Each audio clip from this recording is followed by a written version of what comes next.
What's up, everyone? It's Dakota, and welcome back to another Pioneer video. And today we're going to be playing the Mono Green Nykthos ramp deck, aka Mono Green Devotion, with a small splash of white for Elishnorn, Mother of Machines. We're going to be hopefully showing off how well this deck can kind of do its thing. Elishnorn kind of adds a different dimension to the deck and kind of gives a little bit more of a combo element than it kind of already had before. We'll do a quick deck tech on it real quick before we get into the actual video. But if you want to have a little bit more of an in-depth talk about like what's going on with this deck, I did do a deck tech on Tuesday over the deck, so if you want to go ahead and check that out, go ahead, do that. I'll do a quick recap here. But before I do that, of course, if you're not already subscribed to the channel and you want to see more videos from me, where I post a lot of videos pertaining to the Modern and Pioneer format, as well as some longer form videos just to be a little fun, you can subscribe to the channel, ring notification bell, all that fun stuff. It's also a free, easy way to support me and my content as we try to get to 1,000 subscribers by the end of the year, and we're on pace to definitely do that. So I'm really excited about that. You know, I appreciate all the views, everybody, you know, liking the videos, commenting on the videos, subscribing, all that fun stuff. It's awesome. It's really, truly awesome. And, you know, I'm looking forward to kind of keep growing and keep stretching out our proverbial wings here. So with that said, let's go ahead and talk about Mono Green Devotion. So Mono Green Devotion is centered around this card, and Nykthos, Shrine to Nyx, which taps for a colorless mana. Not very exciting, but for 2 mana and then tapping it, you can choose a color, and you add an amount of mana equal to your devotion of that color. So essentially, we want as many of these green mana symbols on the battlefield as we can get, because it's going to help our Nykthos generate tons of mana. In our mana base, in particular, we have this card, Sunken Citadel, at 4 copies.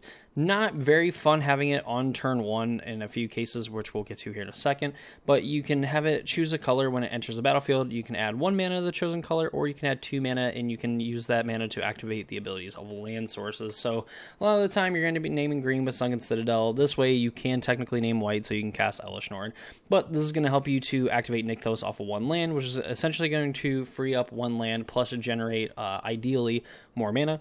With a Sunken Citadel in play, if you begin the game with a Leyline of the Guild Pact, you can go turn 1 Citadel into Nykthos. You're going to have 4 mana on turn 2, which is going to be pretty good, because if you have, like, say, an Uvenwald Oddity, which is probably one of the more mana-efficient plays that you can make, you can put this into play, hit your opponent for 4, and then immediately just start applying pressure to them. Of course, you have things like Outcast or Trailblazer that you can play that get you up to 2 mana. Then you can play an Invasion of Ixalan, or even like Plothis, play like an elf, and then you just have a lot more mana, you know, coming to you on the subsequent turns. Leyline of the Guild Pact, as well as just something that's a little bit more difficult to deal with. Most of the green decks do have Beseiju in them, but they're not really going to Beseiju a Leyline of the Guild Pact, especially if it's going to kind of ramp you up to having more lands. It does take a lot of devotion away, but this deck can get devotion pretty quickly. This also just kind of allows you to get to Storm the Festivals even earlier. Like, imagine putting like 2 of these into play and then getting to cast a Storm the Festival on turn 2. That is a lot of value, where you could potentially have more Nykthoses put into play, get it Cavaliered, which means you can generate more mana and so on. This deck has a lot of consistency. Again, Invasion of Ixalan, Oath of Nissa, the Trailblazers draw cards, Kiora draws cards whenever big creatures enter play, in case for both of them. Elishnorn plays a role in all this, because she will either make permanents the viewers entering the battlefield. If a permanent enters and it triggers an ability, it's going to trigger twice, so you're going to be able to trigger your draws from Outcast or Trailblazer, Kiora, your ETBs from the Cavalier Thorns are going to trigger your Invasion of Ixalan, your Oath of Nissas, things like that. You're going to be able to double up those triggers and get rid of your opponent's ETB triggers, so you're going to be able to stop your own opponent's stuff from going on, like from the like Fires deck, or not even Fires, the like Bring the Light decks.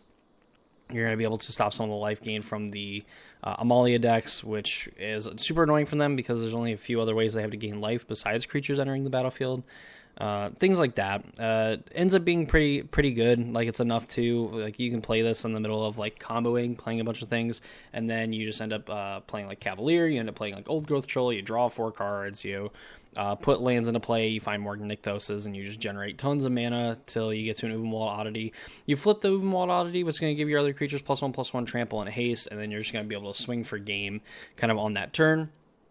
You do need to be careful that you don't have like a bunch of Trailblazers and Kioras in play with a Elishnorn, because, you know, with all 4 Trailblazers plus a Kiora in play, that is 10 cards being drawn, and, you know, you're only going to be able to play a few creatures from there, because the draw is not optional on any of these, so you are going to deck yourself if you put too many of these into play, but you should be able to generate enough mana to where you can, again, like, put enough creatures into play, flip Ubenwald, attack, and kind of go for game. Lair of the Hydra is another way that we can essentially dump the rest of our mana into like a huge creature, give it trample, and it's going to be pretty hard to deal with. And that's the Mono Green Devotion deck. Talked a little bit longer than I wanted to, and that's usually how it goes here. But yeah, that's kind of what we're doing with the deck today. Let's go ahead and jump over into our match. So here we are on the play as we kind of slowly go through, because I want to make sure I show my opening hand. So we have this hand, and I snap off this keep. Essentially, we're looking to draw a Nykthos on our next turn, because it's going to be able to generate 9 mana on our turn, which is going to allow us to storm the festival. This might have been definitely a content keep, because you could definitely make the argument to mulligan this, because either way, like, if we hit another land, which we're kind of looking for anyway, we want to be able to play Old Growth Troll, and we're going to be able to do that with just about any land that we play, and the ones that we cannot do it with, we are going to be able to, you know, play Storm the Festival, or like Cavalier, into Old Growth Troll, or, you know, probably lead on Cavalier to potentially hit another Nykthos, because then we're going to be able to Storm plus Old Growth Troll. So we decided to keep this hand. Definitely high risk, high reward, but, you know, if it pays off, we're absolutely going to run away with this game. So we just go turn 1, double Leyline, Lair, Land of War, go. Our opponent plays Jetmir's Garden tapped. This tells me that it's more than likely the Bring to Light decks. Hopefully then, you know, if we draw Nykthos here, it's going to be pretty good, but we draw an Outcast or Trailblazer, which could be fine. This is something that we could, like, play on. You know, if we draw a land on our turn, we can play it and be able to draw a card with an Old Growth Troll later. But our opponent plays tap land, Chain to the Rocks, ruins that for us, and, you know, we're just kind of hoping to hit running lands now. We find Sunken Citadel, which is pretty great. You know, I guess it doesn't matter. It's going to tap for any color anyway. But, you know, we are definitely getting closer to casting, like, Old Growth Troll or, like, Outcast Trailblazer. They play Fable, pass a turn. We draw Leyline Guild Pact, which is not good, and this is definitely as bad as our draw could possibly get from the start that we have, and we're essentially just kind of praying for a lot of things to kind of happen. They hit us for 2, make a treasure token. Still looking for a land, definitely just want this Outcaster. Like, we could draw out of this, and so they play the Elesh Norn. I take a draw step. It's another Trailblazer. We're not going to be able to win this game. Definitely, if our opponent does not have Elesh Norn, I mean, even if they just never play it, if we hit, like, our third land, you know, Trailblazer into next turn, play Trailblazer, draw cards, and then more than likely we're able to hit another land, probably somewhere in those amount of draws. And then, of course, like, Old Growth Troll, you know, and Nykthos at almost any time. Like, even in Nykthos here, we probably keep playing because we can Storm the Festival, put a ton of things into play, and with 8 Devotion, we have technically 9 mana, so we can still, you know, Storm, put a bunch of things into play, and then untap the Nykthos so we find, like, a Kiora, and continue to kind of cast all of our things, because at least we can flood the board full of big creatures. We still have the ability to kind of look for the Uvenwald Nightmare, or whatever the heck it's called, and kill our opponent there. The sideboard, I'm going to hope it kind of gets brought up here, because my recording software has been weird. Assuming that they're Bring to Light, I brought in Stonebrain, Emrakul, and Cityscape Leveler. I just want to kind of get rid of their things and then be able to deal with a Elesh Norn if possible. I don't think the Tail Swipes are all that good, because most of our creatures are not going to be able to kill it, even though we're bringing in 2 creatures that will be able to. Technically, this has protection from instants, so I actually couldn't Tail Swipe with the Emrakul, which is kind of funny. But most of these creatures aren't going to be able to kill it, even with the +1/+1 from Tail Swipe. So we'd have to get our opponent to block, and more than likely they don't block knowing the deck that we're playing. So, you know, we brought those 4 cards in, we shaved on some other things, and yeah, that's how we felt. We're down a game, going to go into game number 2.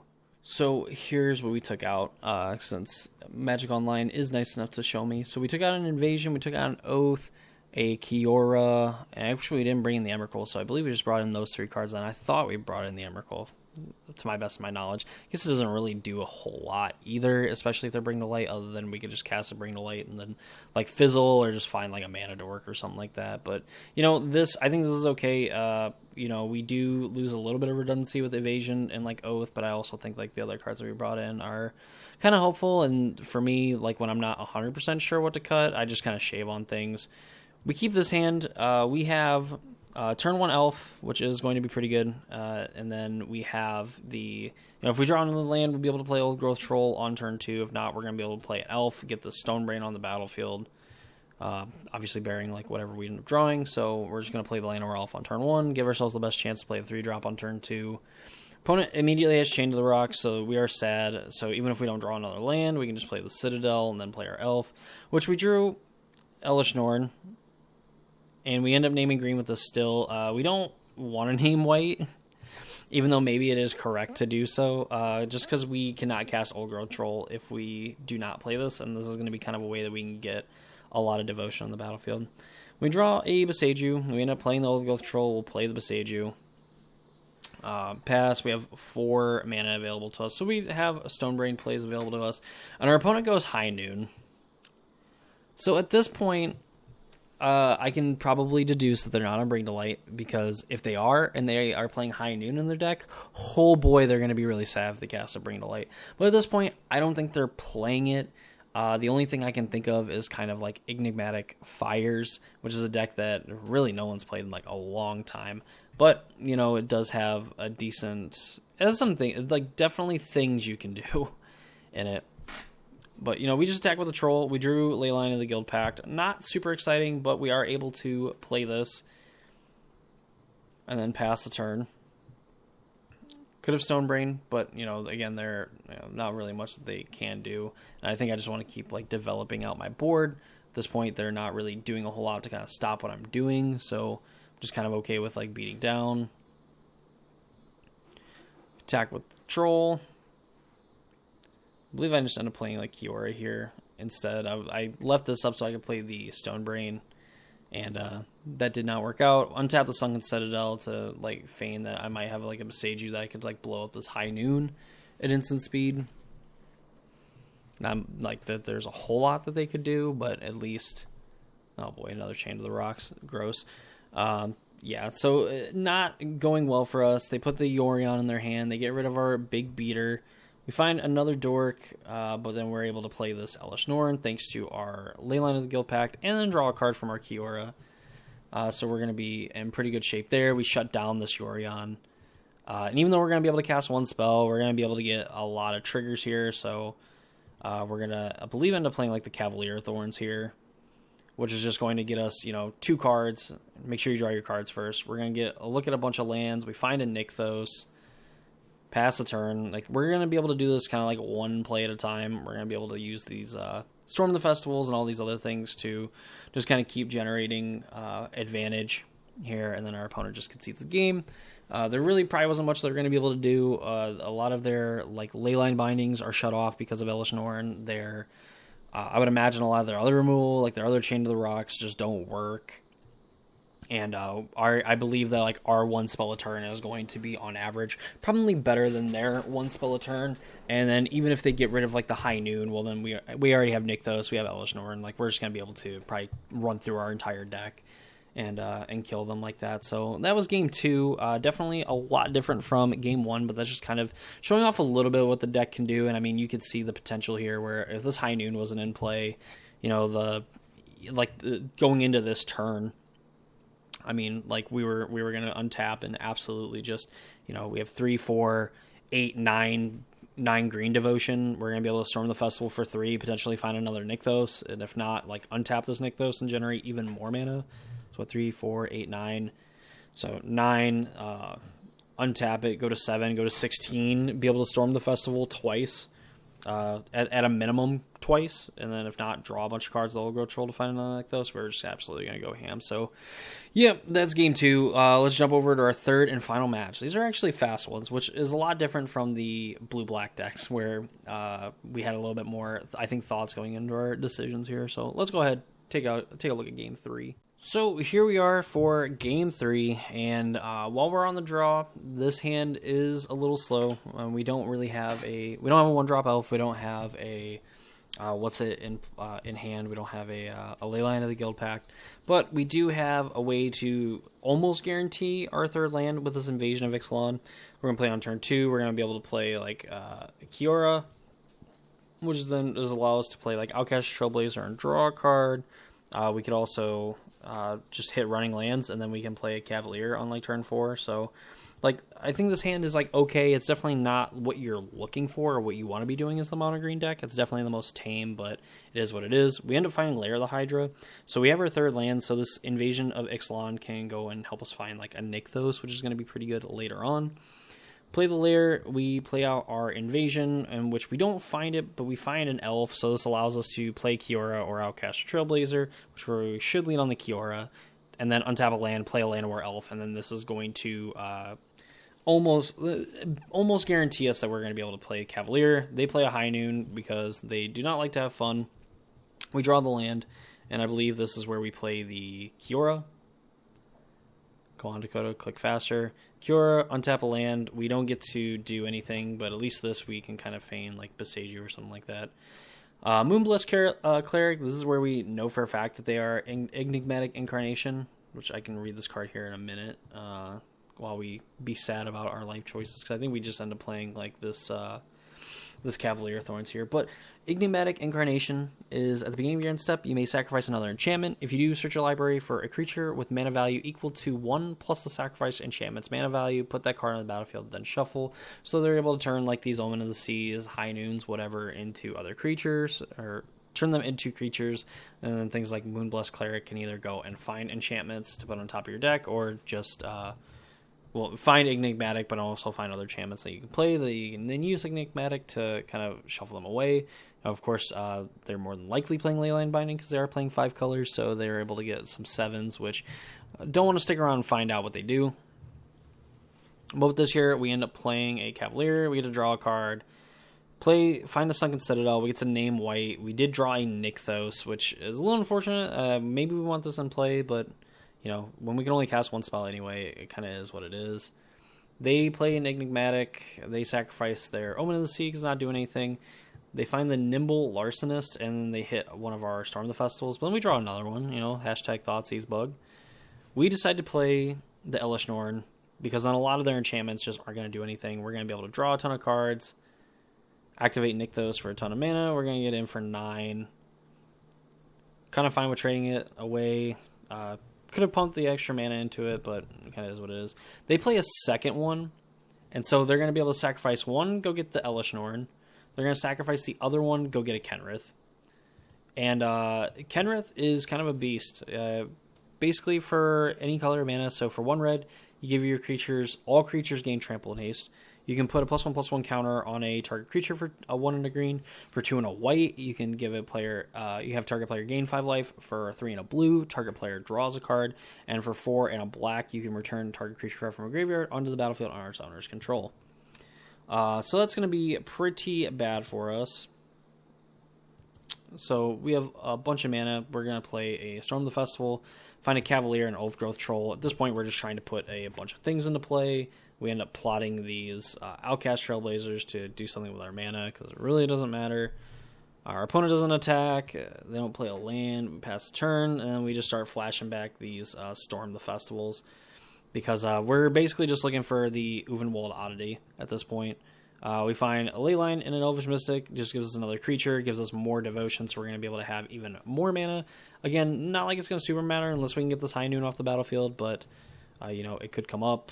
They draw a card with their Kenrith. They probably should have just been gaining life, because that's the only way that they're going to lose the game, is by me being able to attack.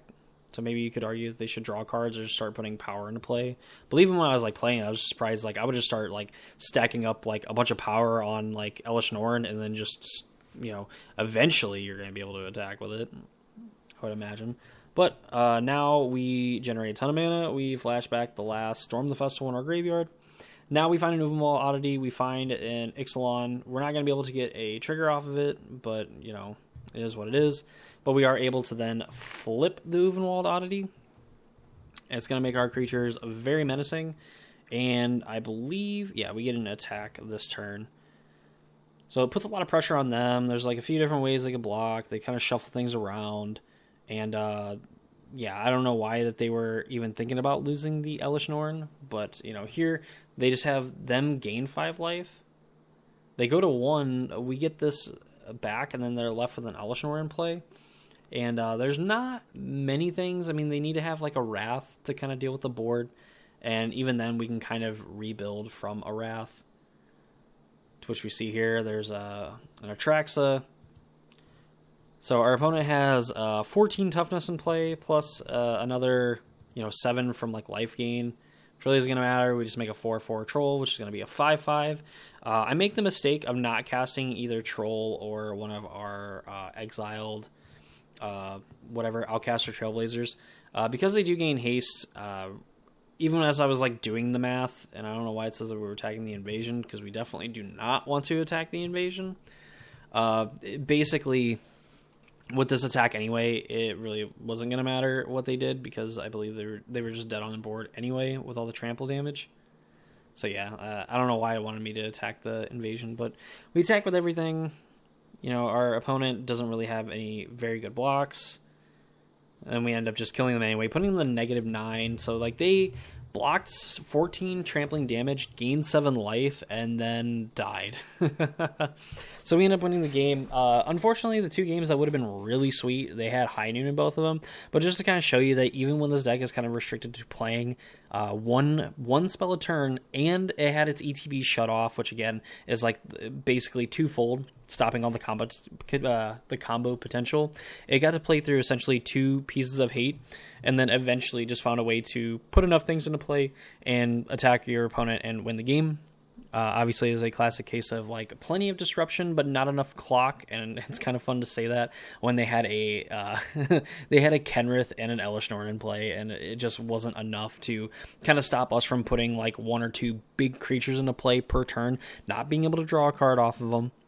Not being able to cast multiples of them, because I mean we had all these elves. Like, can you imagine a turn where like they don't have this high noon in play, and like we could just literally go like Llanowar Elf, Llanowar Elf, Llanowar Elf, Outcaster Trailblazer, Old Growth Troll, and even like just Elishnorn in play, like whatever about drawing cards. Like we end up putting 4, 8, 12, 15 power into play, and then between those 6 bodies is another like +1/+1. So we put like 21 more power into play. 21 trampling power into play that turn. This deck is just sweet.